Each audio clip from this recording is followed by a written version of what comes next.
Okay, so this is a standard deck, but it's got shrines. It's shrine time! So this only uses the 6 new shrines because it's standard. We had this for the early access event we did just before M21 came out. It's a fun deck. Now you'll notice that we do not have we don't have like full 4 of all the shrines. It doesn't make sense because they're all legendary. And also you have the Sanctum of All so that you can go get specific ones. Now, if you have some extra Sanctums in your hand, that's fine. As long as you've got the red Sanctum out, you can discard them to do damage to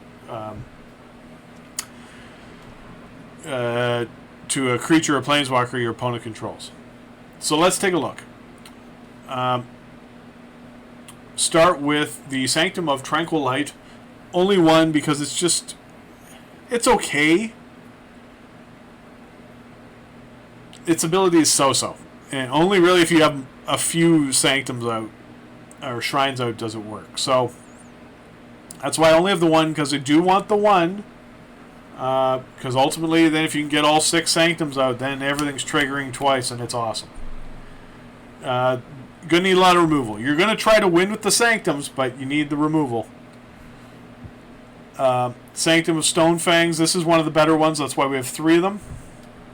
At the beginning of your pre-combat main phase, each opponent loses X life, and you gain X life, where X is the number of shrines you control. 4 Paradise Druids for ramp.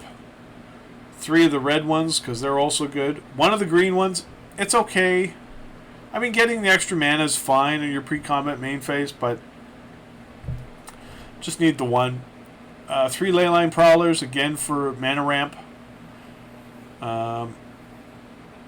Again, Deafening Clarion and Shatter the Sky, 2 of each to help wipe down the board if you need time to set things up. 2 of the blue Sanctums. This is the one where you may draw X cards, where X is the number of shrines you control. 1 Kenrith. He's a solid 5-color card, and you can trigger all of his abilities. A couple of Golos, and then if you've got all that mana out, you can start just playing stuff for free. This is the big guy, Sanctum of All.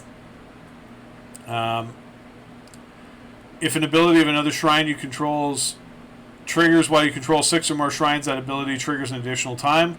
At most you can have is 6 shrines, but if you get this out and you've already got 1 or 2 shrines out, and then at the beginning of each upkeep you use this to find another one, it'll be pretty quick before you have all 6 shrines out. And then we have some other cards that are just about trying to finish off our opponents. The shrines help to finish off, but we do need some other cards to help get us there. 1 Massacre Worm. 2 Fiery Emancipations. This is the enchantment. If a source you control would deal damage to a permanent or player, it deals triple that damage to that permanent or player instead. And Ugin. I know Ugin is warping standard, I won't lie. At least it feels that way to me. But when in Rome, I'm going to go hang out at the Coliseum and hang out with Ugin. So definitely put him in this deck. The ramp helps you get there quickly. And then you've got 1 of each basic except 2 forests, because you do want those forests to help play those mana rampers. And then you've got 1 each of a number of the temples and shocks, a couple of overgrown tombs, a couple of stomping grounds. Again, focus on the green. 1 each of all of the triomes and 2 fabled passages.